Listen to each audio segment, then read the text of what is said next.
Hello friends, तो आप लोग कैसे हैं। स्वागत है आपको मेरा जीके का नए वीडियो में। आज का यह वीडियो आपके लिए काफ़ी इम्पोर्टेंट होने वाला है। आज की इस वीडियो में मैं आपके लिए लाया हूँ इलेक्ट्रिसिटी से संबंधित वेरी इंपॉर्टेंट क्वेश्चन है, जिसे आप रिवीजन कर लेते हैं तो आपके एग्ज़ाम में निश्चित है से 3 से 4 प्रश्न आएंगे तो आएंगे, क्या कि 3 से 4 प्रश्न हर एक एग्ज़ाम में आते हैं इलेक्ट्रिसिटी से संबंधित। चलिए वीडियो को स्टार्ट करते हैं। क्वेश्चन नंबर एक में पूछा जा रहा है, लाइट परिपथ के लिए एमसीबी में काम में लेंगे। लाइट परिपथ के लिए एमसीबी काम में लेंगे, क्या चीज़ काम में लेंगे? तो क्वेश्चन नंबर एक आपका राइट आंसर हो जाएगा हरे रंग की नॉब वाली। क्वेश्चन नंबर एक का एक करेक्ट आंसर हो जाएगा हरे रंग की नॉब वाली। एमसीबी किसके काम में लेंगे? तो हरे रंग की नॉब वाली। चलिए क्वेश्चन नंबर दो की ओर बढ़ेंगे। क्वेश्चन नंबर दो में पूछा जा रहा है, टंगस्टन का प्रतिरोध तापमान के बढ़ने से क्या होता है? जब टंगस्टन का प्रतिरोध का तापमान बढ़ेगा तो जो टंगस्टन के प्रतिरोध का तापमान बढ़ने से क्या चीज़ बढ़ता है? घटेगा नहीं, बढ़ने से बढ़ता है। तो क्वेश्चन नंबर दो का बी करेक्ट आंसर हो जाएगा। चलिए क्वेश्चन नंबर तीन की ओर बढ़ते हैं। क्वेश्चन नंबर तीन में पूछा जा रहा है, सोल्डर तार बनाया जाता है। सोल्डर तार क्या क्या चीज़ से बनाया जाता है? लैंड व टीन का, जिंक व तांबे का, तांबे व लेड का, और डी इनमें से कोई नहीं। क्वेश्चन नंबर तीन का आपका राइट आंसर हो जाएगा ये हो जाएगा लैंड व टीन का। तो क्वेश्चन नंबर तीन का ये आपका करेक्ट आंसर हो जाएगा लैंड व टीन का। चलिए क्वेश्चन नंबर चार की ओर बढ़ते हैं। क्वेश्चन नंबर चार में पूछा जा रहा है, कैपेसिटर शक्ति गुणांक बढ़ाने के लिए लगाए जाते हैं। कैपेसिटर शक्ति गुणांक बढ़ाने के लिए लगाए जाते हैं। तो क्वेश्चन नंबर चार का आपका राइट आंसर हो जाएगा ये हो जाएगा सप्लाई के समानांतर में। तो क्वेश्चन नंबर चार का ये आपका करेक्ट आंसर हो जाएगा सप्लाई के समानांतर में। चलिए क्वेश्चन नंबर पाँच की ओर बढ़ते हैं। क्वेश्चन नंबर पाँच में पूछा जा रहा है, छतों में फैन बॉक्स लगाए जाते हैं। छतों में फैन बॉक्स लगाए जाते हैं। तो क्वेश्चन नंबर पाँच का आपका राइट आंसर हो जाएगा सी हो जाएगा कंड्यूट वायरिंग में। क्वेश्चन नंबर पाँच का सी आपका राइट आंसर हो जाएगा कंड्यूट वायरिंग में। चलिए क्वेश्चन नंबर छः की ओर बढ़ेंगे। क्वेश्चन नंबर छः में पूछा जा रहा है, गिलवर्ट मात्रक है। गिलवर्ट मात्रक है। तो क्वेश्चन नंबर छः का आपका राइट आंसर हो जाएगा ये हो जाएगा चुंबकत्व वाहक बल का। गिलवर्ट किसका मात्रक है? तो चुंबकत्व वाहक बल का। तो क्वेश्चन नंबर छः का एक करेक्ट आंसर हो जाएगा चुंबकत्व वाहक बल का। चलिए क्वेश्चन नंबर सात की ओर बढ़ते हैं। क्वेश्चन नंबर सात में पूछा जा रहा है, अधिक क्षमता के मोटर जनरेटर सेट में प्रयुक्त मोटर पर्याय। अधिक क्षमता के जो मोटर जनरेटर सेट में प्रयुक्त मोटर पर्याय है। तो क्वेश्चन नंबर सात का आपका राइट आंसर हो जाएगा बी हो जाएगा तुल्यकाली मोटर। क्वेश्चन नंबर सात का बी आपका करेक्ट आंसर हो जाएगा तुल्यकाली मोटर। चलिए क्वेश्चन नंबर आठ की ओर बढ़ते हैं। क्वेश्चन नंबर आठ में पूछा जा रहा है, इलेक्ट्रॉन गन मुख्य भाग है। इलेक्ट्रॉन गन मुख्य भाग है। तो क्वेश्चन नंबर आठ का आपका राइट आंसर हो जाएगा ये हो जाएगा कैथोड रे आइसोलोकोस्कोप का। जो इलेक्ट्रॉन का गन मुख्य भाग है कैथोड रे आइसोलोस्कोप का। तो क्वेश्चन नंबर आठ का ये आपका करेक्ट आंसर हो जाएगा कैथोड रे आइसोलोस्कोप का। चलिए क्वेश्चन नंबर नौ की ओर बढ़ते हैं। क्वेश्चन नंबर नौ में पूछा जा रहा है, निम्न में किस हीटिंग विधि में पावर फैक्टर उच्चतम होता है? निम्न में किस हीटिंग विधि में पावर फैक्टर उच्चतम होता है?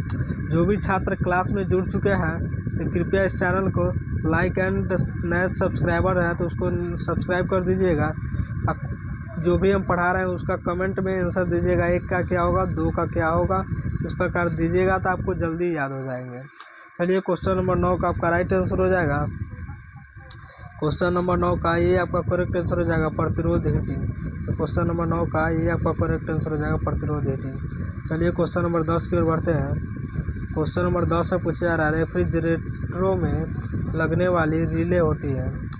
रेफ्रिजरेटरों में लगने वाली रिले होती है। तो क्वेश्चन नंबर 10 का आपका राइट आंसर हो जाएगा ये हो जाएगा मैग्नेटिक टाइप का।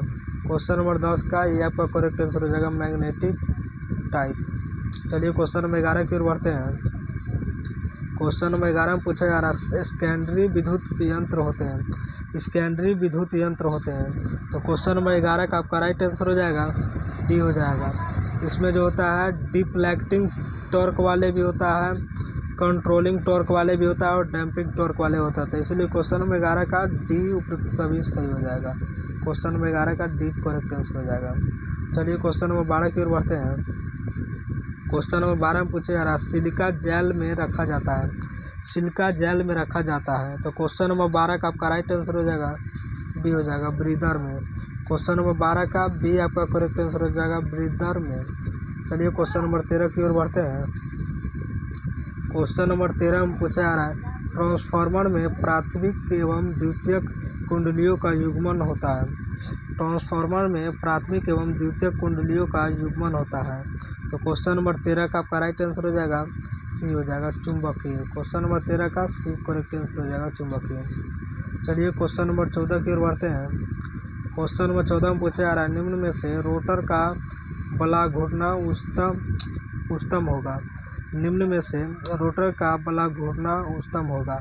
तो क्वेश्चन नंबर 14 का आपका राइट आंसर हो जाएगा सी हो जाएगा, कैपेसिटर मोटर। क्वेश्चन नंबर 14 का सी आपका करेक्ट आंसर हो जाएगा, कैपेसिटर मोटर। चलिए क्वेश्चन नंबर 15 की ओर बढ़ते हैं। क्वेश्चन नंबर 15 पूछा जा रहा है छोटी आकृति का परंतु अधिक क्षमता का कैपेसिटर होता है, छोटी आकृति का परंतु अधिक क्षमता का कैपेसिटर होता है। तो क्वेश्चन नंबर 15 का आपका राइट आंसर हो जाएगा ये हो जाएगा, माइका कैपेसिटर। क्वेश्चन नंबर 15 का ये आपका करेक्ट आंसर हो जाएगा, माइका कैपेसिटर। चलिए क्वेश्चन नंबर 16 की ओर बढ़ते हैं। क्वेश्चन नंबर 16 में पूछा जा रहा है स्टीम टरबाइनों से चलने वाली मशीन कहलाती है, स्टीम टरबाइनों से चलने वाली मशीन कहलाती है। तो क्वेश्चन नंबर 16 का आपका राइट आंसर हो जाएगा बी हो जाएगा, टर्बो अल्टरनेटर। तो क्वेश्चन नंबर 16 का बी आपका करेक्ट आंसर हो जाएगा, टर्बो अल्टरनेटर। चलिए क्वेश्चन नंबर 17 की ओर बढ़ते हैं। क्वेश्चन नंबर 17 में पूछा जा रहा है तुल्यकाली मोटर में किस हानि में भार के साथ परिवर्तन नहीं होते हैं, तुल्यकाली मोटर में किस हानि में भार के साथ परिवर्तन नहीं होते हैं। तो प्यारे दोस्तों इसका राइट आंसर हो जाएगा क्वेश्चन नंबर 17 का सी आपका करेक्ट आंसर हो जाएगा, वायु घर्षण हानियाँ। तो क्वेश्चन नंबर 17 का सी आपका करेक्ट आंसर हो जाएगा, वायु घर्षण हानियाँ। चलिए क्वेश्चन नंबर 18 की ओर बढ़ते हैं। क्वेश्चन नंबर 18 में पूछा जा रहा है पेंटोड का प्रवर्धन गुणांक है। तो क्वेश्चन नंबर 18 का आपका राइट आंसर हो जाएगा ये हो जाएगा, उच्च होता है। क्वेश्चन नंबर 18 का ये करेक्ट आंसर हो जाएगा, उच्च होता है। और जो भी आपको डाउट क्वेश्चन है उसको कमेंट में कीजिएगा, कमेंट कीजिएगा, उसका आंसर हम तुरंत आपको सेंड कर देंगे। चलिए क्वेश्चन नंबर 19 की ओर बढ़ते हैं। क्वेश्चन नंबर 19 में पूछा जा रहा है मूविंग आयरन यंत्र प्रकृक्रम कार्य करते हैं। यहाँ पे हो जाएगा प्रकृक्र कार्य करते हैं, प्रकृक्र कार्य करते हैं। इसको देख लीजिएगा अपने अनुसार। क्वेश्चन नंबर 19 का आपका राइट आंसर हो जाएगा बी हो जाएगा, विद्युत चुंबकीय प्रभाव। क्वेश्चन नंबर 19 का बी करेक्ट आंसर हो जाएगा, विद्युत चुंबकीय प्रभाव। चलिए क्वेश्चन नंबर 20 की ओर बढ़ते हैं। क्वेश्चन नंबर 20 से पूछा जा रहा है थर्मल रनवे किस युक्ति से संबंधित है, थर्मल रनवे जो है किस युक्ति से संबंधित है। तो क्वेश्चन नंबर 20 का आपका राइट आंसर हो जाएगा ये हो जाएगा, डायोड एवं ट्रांजिस्टर। क्वेश्चन नंबर 20 का ये करेक्ट आंसर हो जाएगा, डायोड एवं ट्रांजिस्टर। चलिए क्वेश्चन नंबर 21 की ओर बढ़ते हैं। क्वेश्चन नंबर 21 में पूछा जा रहा है तापन एलिमेंट के लिए अनुपयुक्त पदार्थ है, तापन एलिमेंट के लिए अनुपयुक्त पदार्थ है। तो क्वेश्चन नंबर 21 का आपका राइट आंसर हो जाएगा सी हो जाएगा, ताम्र। तापन एलिमेंट के लिए उपयुक्त पदार्थ अनुपयुक्त पदार्थ है तो ताम्र है। तो क्वेश्चन नंबर 21 का सी करेक्ट आंसर हो जाएगा आपका। चलिए क्वेश्चन नंबर 22 की ओर बढ़ेंगे। क्वेश्चन नंबर 22 में पूछा आ रहा है प्रतिरोध हीटिंग में प्रयुक्त एलिमेंट का एक महत्वपूर्ण गुण है, प्रतिरोध हीटिंग में प्रयुक्त एलिमेंट का एक महत्वपूर्ण गुण है। तो क्वेश्चन नंबर 22 का आपका राइट आंसर हो जाएगा डी हो जाएगा। इसमें उच्च गुणांक भी होता है, प्रतिरोध हीटिंग में उपयुक्त एलिमेंट का महत्वपूर्ण गुण कौन कौन से होते हैं। तो इसमें उच्च गुणांक होगा, उच्च प्रतिरोधकता होगा, निम्न प्रतिरोध ताप एवं गुणांक दोनों होगा। तो क्वेश्चन नंबर 22 का डी करेक्ट आंसर हो जाएगा ये सब। इसको भी ध्यान में रख लीजिएगा, काफ़ी इंपॉर्टेंट प्रश्न है ये। चलिए क्वेश्चन नंबर 23 की ओर बढ़ते हैं। क्वेश्चन नंबर 23 में पूछा जा रहा है विद्युत प्रेस में नाइक्रोम एलिमेंट लिपटी रहती है। विद्युत प्रेस में नाइक्रोम एलिमेंट लिपटी रहती है। तो क्वेश्चन नंबर 23 का आपका राइट आंसर हो जाएगा, ये हो जाएगा क्वेश्चन नंबर 23 का माइका के साथ। क्वेश्चन नंबर 23 का ये करेक्ट आंसर हो जाएगा माइका के साथ। चलिए क्वेश्चन नंबर 24 पर बढ़ते हैं। क्वेश्चन नंबर 24 में पूछा जा रहा है विद्युत प्रेस में नाइक्रोम एलिमेंट लिपटी रहती है किसके साथ? तो माइका के साथ। तो क्वेश्चन नंबर 24 का ये करेक्ट आंसर हो जाएगा माइका के साथ। ये भी इंपॉर्टेंट प्रश्न है, इसको भी ध्यान में रख लीजिएगा। चलिए क्वेश्चन नंबर 25 की ओर बढ़ते हैं। क्वेश्चन नंबर 25 में पूछा जा रहा है वेव तथा लैप वाइंडिंग में पृष्ठ पिच बराबर होता है। वेव तथा लैंप वाइंडिंग में पृष्ठ पिच बराबर होता है। तो क्वेश्चन नंबर 25 का ये आपका करेक्ट आंसर हो जाएगा कुंडली पिच। क्वेश्चन नंबर 25 का ये करेक्ट आंसर हो जाएगा कुंडली पिच। चलिए क्वेश्चन नंबर 26 की ओर बढ़ते हैं। क्वेश्चन नंबर 26 से पूछा जा रहा है वेव वाइंडिंग में समानांतर रास्ते होते हैं। वेव वाइंडिंग में समांतर रास्ते होते हैं। तो क्वेश्चन नंबर 26 का आपका राइट आंसर हो जाएगा बी हो जाएगा। क्वेश्चन नंबर 26 का बी करेक्ट आंसर हो जाएगा 2। चलिए क्वेश्चन नंबर 27 की ओर बढ़ते हैं। क्वेश्चन नंबर 27 से पूछा जा रहा है बिजली के प्रकाश स्रोत से इल्यूमिनेशन की जा सकती है। बिजली के प्रकाश स्रोत से इल्यूमिनेशन की जा सकती है। तो क्वेश्चन नंबर 27 का आपका राइट आंसर हो जाएगा डी हो जाएगा उपयुक्त सभी। इसमें सेमी डायरेक्टर होता है, डायरेक्ट लाइटिंग होता है, डायरेक्ट लाइटिंग ये भी होता है। तो क्वेश्चन नंबर 27 का डी आपका करेक्ट आंसर हो जाएगा। 27 का डी करेक्ट आंसर हो जाएगा।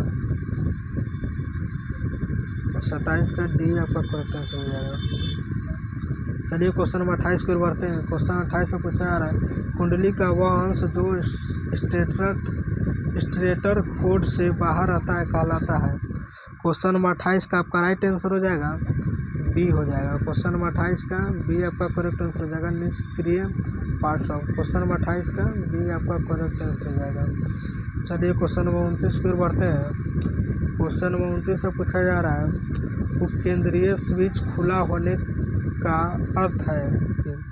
उपकेंद्रीय जो स्विच है खुला होने का इसका अर्थ है कि क्वेश्चन नंबर 29 का आपका राइट आंसर हो जाएगा डी हो जाएगा वाइंडिंग ओपन है।